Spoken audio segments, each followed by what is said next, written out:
तो आप सभी का स्वागत है फिर से एक नए सेशन में।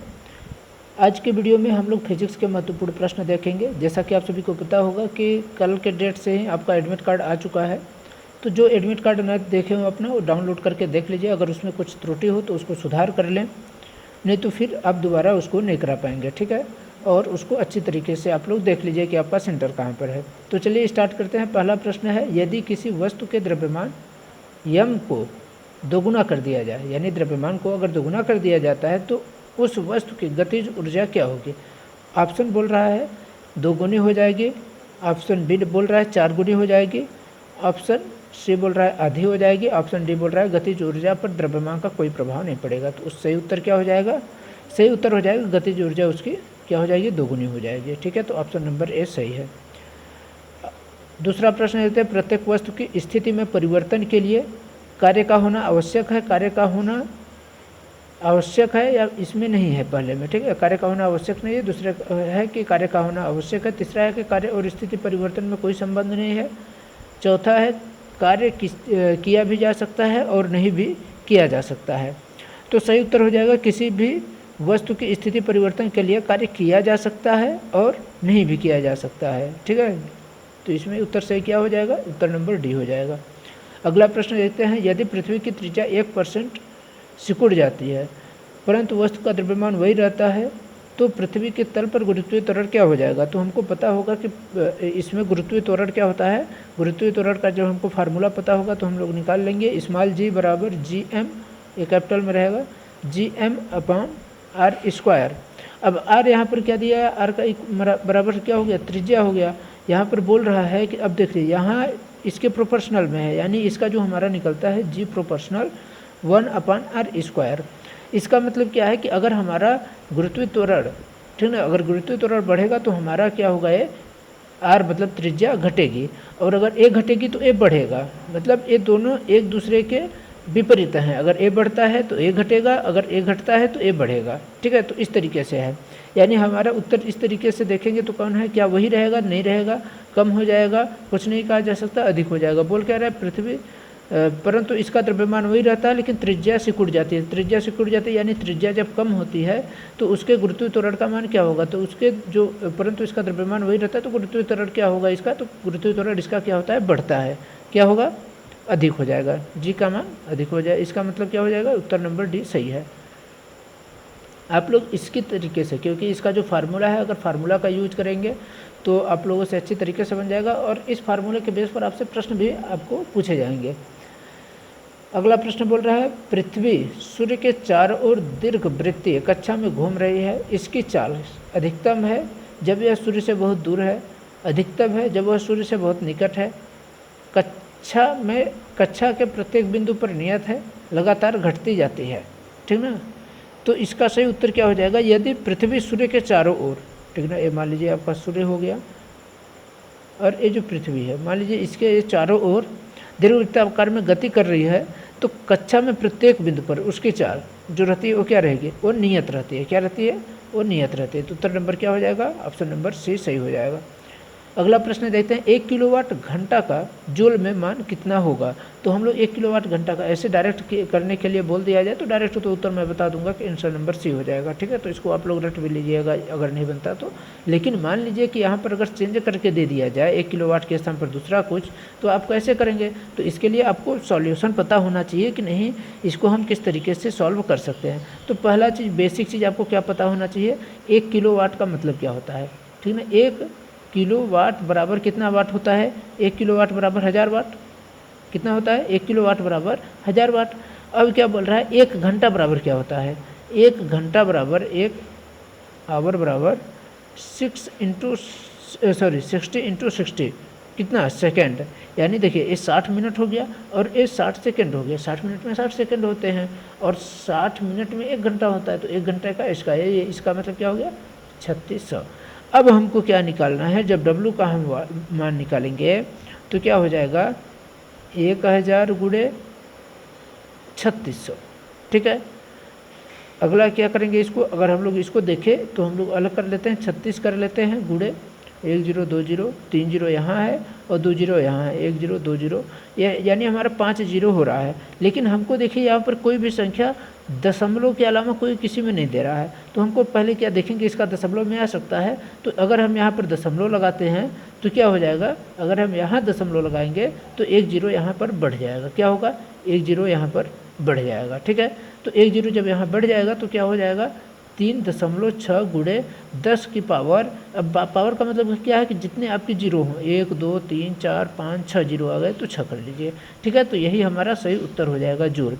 अगर मान लीजिए यहाँ पर 1 किलोवाट के स्थान पर अगर 4 किलोवाट दिया हो तब क्या करते आप, तो यहाँ पर आप क्या करते, 4 कर लेते और यहाँ पर आपका क्या हो जाता, 36 से इसका मल्टीप्लाई कर लेते। तो 36 का जो मल्टीप्लाई आता तो उसी के बेस पर आप इसको सॉल्व कर लेते। ठीक है, तो ये चीज़ आपको समझ में आ चुका होगा। चलिए अगला प्रश्न देख लेते हैं। दो पिंडों के मध्य गुरुत्वाकर्षण बल 1 न्यूटन है। यदि उनके बीच की दूरी पहले से दोगुना कर दिया जाए तो उनके बीच का बल क्या होगा, 1 न्यूटन, 0.5 न्यूटन, 2 न्यूटन, 0.25 न्यूटन। ठीक है, तो इसको निकालने के लिए हम लोग वही जो आपसे पहले बताए थे कि जो फार्मूला लगता है गुरुत्वीकरण के लिए और जो उसका घर्षण के लिए, द्रव्यमान के लिए, तो उन सब का एक ही जो फार्मूला है उसका हम लोग उपयोग करते हैं यहाँ पर। ठीक है, तो देखिए क्या होता है, F बराबर G/m/n। यहाँ पर जो बोल रहा है क्या कि दो पिंड हमारे दो हैं, एक पिंड नहीं है, तो इसको ध्यान रखेंगे। दो पिंड के मध्य गुरुत्वाकर्षण बल 1 न्यूटन है। ठीक है, तो ये हमारा F बराबर G, कैपिटल G और कैपिटल M, इसके बाद स्मॉल n अपॉन और स्क्वायर बराबर, इसका मतलब क्या हो जाएगा, F बराबर 1/r²। ठीक है, ये सब नियतांक के रूप में चले जाते हैं। ठीक है, जैसे कि यहाँ पर आपको मैं दिखाया था, रुकिएगा एक सेकंड। देखिए यहाँ पर G प्रोपोर्शनल क्यों हुआ था, क्योंकि यहाँ पर जो GM था ये नियतांक है। ठीक है ना, ये क्या है, नियतांक। तो इसको हम प्रोपोर्शनल में कर लेते हैं। जब प्रोपोर्शनल का चिन्ह लगेगा तो वहाँ पर वो नियतांक हो जाएगा। ठीक है, तो यहाँ पर ये बराबर न होकर के प्रोपोर्शनल हो जाएगा, तो 1/r²। तो अब देखिए जब इसका मतलब ये हो गया तो हम लोग क्या करेंगे, चूँकि F1/F2 ये हमारा F का वैल्यू है, लेकिन हम अगर F1/F2 का किया जाए, मान लीजिए कि नियतांक का मतलब अब बराबर ही, आप इसको एक तरीके से समझिए कि जब F का वैल्यू अधिक होगा तो इसका वैल्यू कम होगा, जब इसका वैल्यू अधिक होगा तो इसका वैल्यू कम होगा। ठीक है, तो अब देखिए क्या है कि एक दूसरे के एक उल्टे हैं। तो F1 का मान क्या, F1 का मान अगर हम लोग यहाँ रखें हैं, F1 बराबर 1/r1 और F2 बराबर क्या हो जाएगा, 1/r2। लेकिन F1/F2 बराबर क्या हो जाएगा, F1/F2 बराबर 1/r1 बटे में 1/r2। तो ये क्या हो जाएगा, r2, क्योंकि पहला, दूसरा, तीसरा, चौथा, तो दूसरा और तीसरा और पहला और चौथा। ठीक है, जब आप इनको बट्टे में हल करेंगे, सॉल्व करेंगे, तो ये क्या हो जाएगा, यहाँ हो जाएगा 1/r1 मल्टीप्लाई r2/1। इससे तो कट गया, अब बचा क्या, r2/r1। तो हम यहाँ पर क्या कर लेंगे, F1/F2 बराबर r2/r1।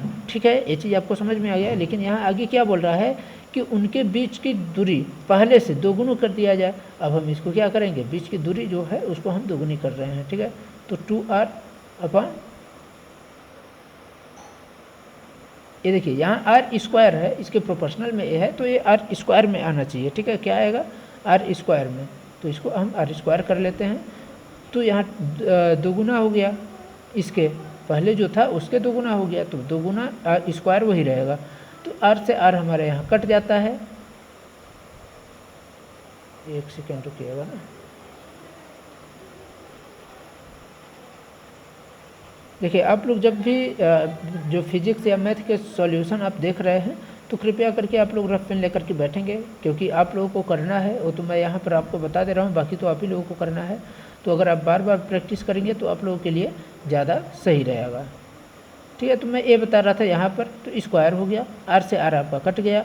अब फिर आपका बचा क्या, सिर्फ 2 बचा, तो 2 का स्क्वायर हो गया। इसका मतलब क्या हो गया, 4 हो गया। क्या हो गया, यहाँ पर 4 हो गया। अब किसका मान हो गया, F1/F2 बराबर 4। तो हमको किसका वैल्यू निकालना है, हमको F2 का अगर वैल्यू निकालना है तो F2 इधर चला गया, तो F2 बराबर F1/4 क्या हो जाएगा, F2 बराबर F1/4। ठीक है, F2 बराबर F1/4। अब हम यहाँ पर थोड़ा सा अच्छा यहीं पर बता देते हैं ऊपर ही, ठीक है।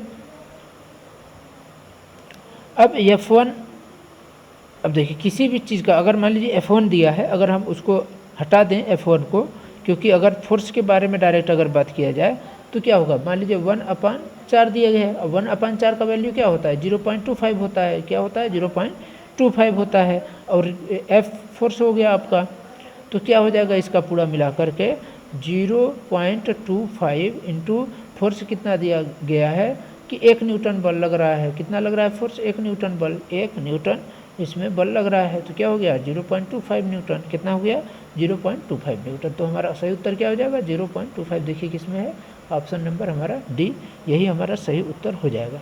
अगला प्रश्न देख लेते हैं। एक वायुरोधी पिंजरे को जिसमें एक तोता बैठा हुआ है, एक स्प्रिंगदार तुला से लटकाया गया है।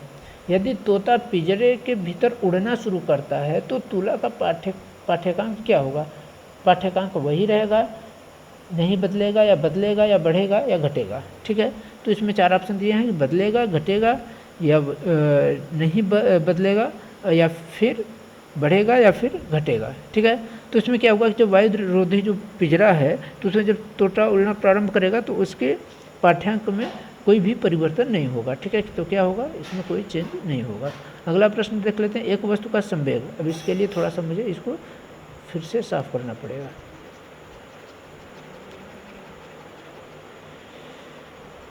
हाँ, तो देखिए अब इसमें क्या है कि एक वस्तु का संवेग इतना दिया गया है, उससे 2 सेकंड में रोकने के लिए बल की आवश्यकता होगी।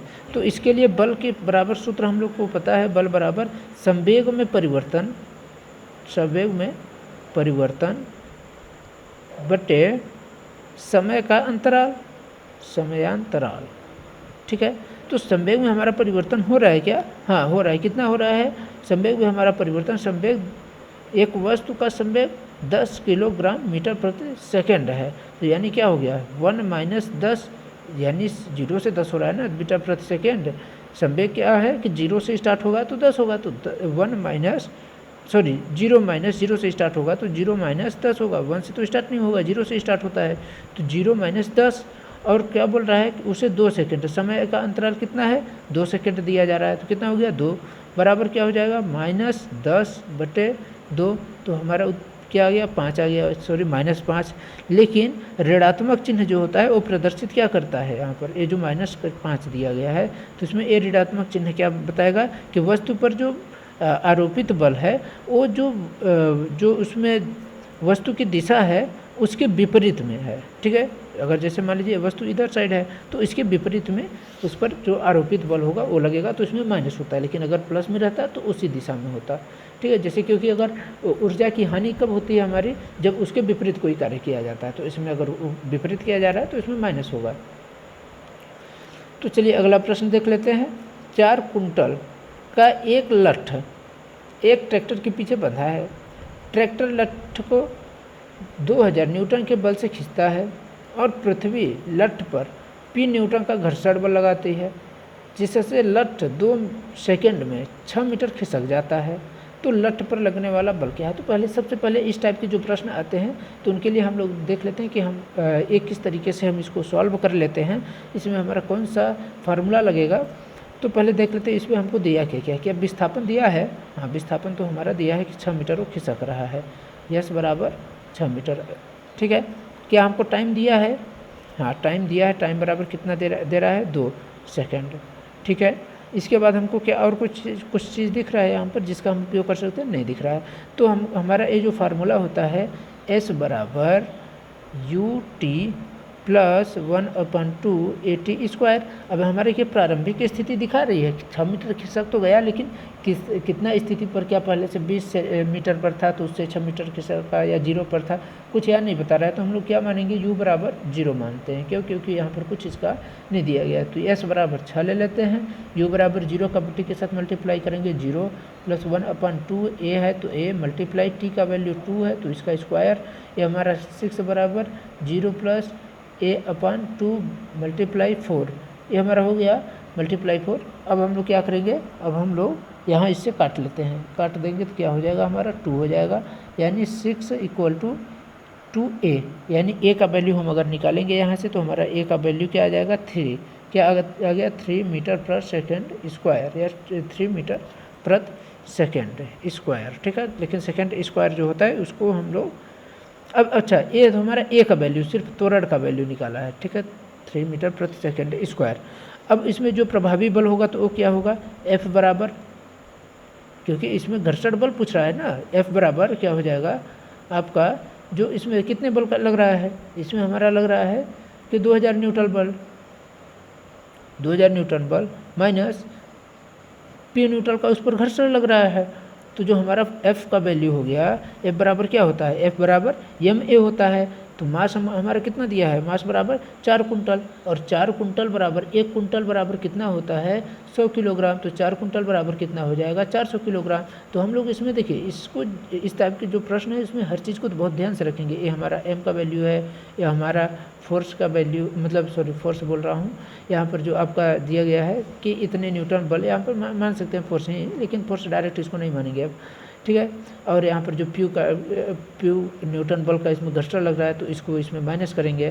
तो अब देखिए हम यहाँ पर F बराबर क्या लेते हैं, F बराबर m है, m का हमारा क्या वैल्यू है 400 मल्टीप्लाई a का वैल्यू हमारा कितना है 3 बराबर 2000 माइनस p, हमको p का वैल्यू निकालना है, तो हमारा ये क्या होगा 4 3 1200, तो 1200 p 1200 बराबर 2000 माइनस p, तो हमको इसको इधर ले जाते हैं और इसको इधर लाते हैं, तो हम लोग इसको जब उधर ले जाएंगे तो p हो जाएगा, ये उधर चला जाएगा तो, और यहाँ पर हमारा बच क्या रहा है 2000 में 1200 जब हम घटा देंगे तो हमारा होगा 800, क्या होगा 800, ठीक है।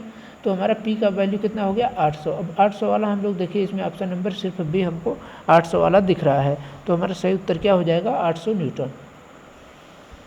अगर आप इसको फास्ट हल करना चाहें तो कैसे कर सकते हैं, आप लोग डायरेक्ट यहाँ पर, क्योंकि आपको पता चल रहा है यहाँ टाइम दे रहा है, यहाँ पर विस्थापन दे रहा है, यस दे रहा है, यहाँ पर आपका एम दे दिया, तो आप डायरेक्ट इस फार्मूले का यूज करके इसको कर सकते हैं, ठीक है। तो अब चलिए अगला प्रश्न इसमें देख लेते हैं, अगला प्रश्न क्या दिया गया है। अगला प्रश्न बोल रहा है एक वस्तु मूल बिंदु से विस्थापन में x अक्ष की दिशा में 1 मीटर प्रति सेकेंड स्क्वायर के त्वरण और y अक्ष की दिशा में 8 मीटर प्रति सेकेंड स्क्वायर के त्वरण के साथ चल रही है, तो 4 सेकंड के बाद मूल स्थिति में उसकी दूरी क्या होगी, ये हमारा प्रश्न बोल रहा है। तो इसमें हम लोग क्या देखेंगे कि इसमें हमको दिया क्या क्या है, पहले देख लेते हैं। अच्छा अब अभी आप लोगों को क्या बताया, s बराबर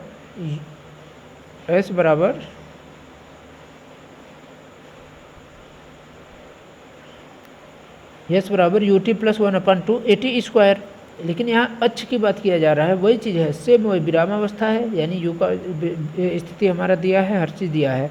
तो हम लोग जब इसको सॉल्व करते हैं तो देख लेते हैं इसमें क्या क्या चीज़ हमको मिल रहा है।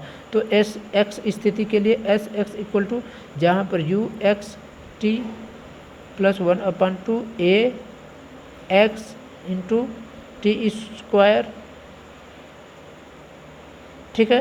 तो अब इसको हम लोग जब सॉल्व करेंगे तो एक सेकेंड, तो यहाँ पर देखिए थोड़ा सा एक चीज़ मिस्टेक हो गया है या फिर मिसप्रिंट हो गया है। अगर इसको हम लोग मान करके चलते हैं तो हमारा आंसर इसमें से कोई नहीं आएगा, अगर इसको हम चेंज करते हैं तभी इसमें उत्तर आएगा। मान लीजिए हम दोनों लेकर के चलते हैं कि यहाँ पर क्या होना चाहिए, ठीक ना, और यहाँ पर अगर एक का वैल्यू रखते हैं तो क्या आता है, ठीक है। तो जैसे मान लीजिए आप पहले तो हम इसको जो मैं सोच रहा हूँ उसके हिसाब से अगर 6 मीटर प्रति सेकेंड यहाँ पर होना चाहिए, आपका क्या होना चाहिए 6 मीटर प्रति सेकेंड, तभी जा करके आपका सही उत्तर आ पाएगा, नहीं तो फिर ऐसे नहीं आ पाएगा, ठीक है। अब देखते हैं 6 मीटर प्रति सेकेंड के में रखेंगे, हमारा क्या प्रारंभिक वेग दे रहा है, विरामावस्था में है, यानी ये 0 हो गया हमारा। तो एस एक्स बराबर 1/2 ए एक्स मतलब अक्ष की दिशा में 1 मीटर प्रति सेकेंड में, यहाँ पर 6 मीटर प्रति सेकेंड अगर करेंगे तो हमारा 6 हो गया, मतलब ए एक्स का वैल्यू 6 हो गया। इसके बाद कि प्रति सेकेंड 4 सेकेंड बोल रहा है, 4 सेकेंड में स्क्वायर टी का स्क्वायर करिए, तो ये हमारा एस एक्स बराबर 1/2 से इसको काट दीजिए, यानी 3 हो गया। तो यानी 3 × 16 यानी 48 एस एक्स बराबर 48, अब जैसे एक ये है, इसी तरीके से आप एस वाई का निकालिए। एस वाई का जब हम निकालेंगे डायरेक्ट अगर, तो इसका तो वैल्यू हमारा 0 है, 1/2। ए का वैल्यू हमारा जो यहाँ पर 6 था वह यहाँ पर 8 हो गया, तो 8 जब करेंगे तो ये हमारा क्या निकल आएगा 8, और इससे काट देंगे तो ये हमारा 4 हो जाएगा। और यहाँ पर क्या हमको दिया गया है कि 4, वो तो 4 का स्क्वायर ही है, यानी 16 वहाँ पर रहेगा ही। 16 चौको 64, क्या हो जाता है हमारा यहाँ पर 64 मीटर। कितना हो जाएगा 64 मीटर, यहाँ पर 48 मीटर। तो ये हमारा एस एक्स का वैल्यू निकल रहा है, ये हमारा एस वाई का वैल्यू निकल रहा है। तो इसलिए हम लोग क्या करेंगे, एस का वैल्यू निकालने के लिए S value equal to root of S X का स्क्वायर प्लस एस वाई का स्क्वायर निकालेंगे। ठीक है, तो इसका वैल्यू क्या हो जाएगा हमारा, इसका वैल्यू हमारा हो जाएगा 48 का स्क्वायर और प्लस 64 का स्क्वायर। जब हम लोग इसको सॉल्व करेंगे पूरा, तो हमारा उत्तर क्या सही निकल के आएगा 80 मीटर। क्या हमारा आएगा 80 मीटर। आप लोग इसको कर लीजिएगा, ठीक है। तो हमारा उत्तर इसमें सी नंबर आ जाएगा। लेकिन अगर मान लीजिए मैं जैसे बोल रहा था यहाँ पर इसके स्थान पर अगर 1 रखता तो क्या आता, ठीक है। देखिए अगर हम 1 रखते तो 1/2 1 × 60, यानी हमारा 8 आ गया। यानी हमारा सिर्फ 8 अगर आएगा, 8 × 8 का स्क्वायर हम कर लेते हैं और प्लस 64 का स्क्वायर हम लोग अगर करते हैं, तो यहाँ पर हम लोग देखते हैं क्या आ रहा है, ठीक है। तो 8 × 8 प्लस 64 × 64, ये हमारा हो रहा है ना। तो अब हम लोग पहले इसको इसी के अंदर सॉल्व कर लेंगे। तो 64 आ गया प्लस 64 × 64, इसका हम लोग जब मल्टीप्लाई करते हैं तो फिर हम लोग यहाँ पर एक बार चेक कर लेंगे क्या आ रहा है। तो यहाँ पर अगर हम लोग इसको कर लेते हैं तो देखिए क्या आ रहा है हमारा यहाँ पर वैल्यू निकल आएगा 40 96, और यहाँ पर हमारा आएगा 64, और इसको हम जब ऐड कर देंगे तो 40 और 41 70 आएगा हमारा, जो कि किसी का स्क्वायर रूट नहीं है। तो हमारा ए यहाँ पर एक गलत हो जाएगा, इसलिए हमारा यहाँ पर 6 होगा। आप लोग इसको 6 करके सॉल्व करिएगा तो आसानी से आ जाएगा, ठीक है। यहाँ पर कोई भी आप संख्या रखते हैं, अगर इस तरीके का प्रश्न आएगा तो आप आसानी से हल कर लेंगे, ठीक है। तो इस वीडियो में बस इतना ही, मिलते हैं एक नए वीडियो के साथ। तब तक के लिए आप लोगों के लिए धन्यवाद, बाय बाय। आप लोग पढ़ते रहिए, मस्त रहिए और अच्छी तरीके से तैयारी करिए।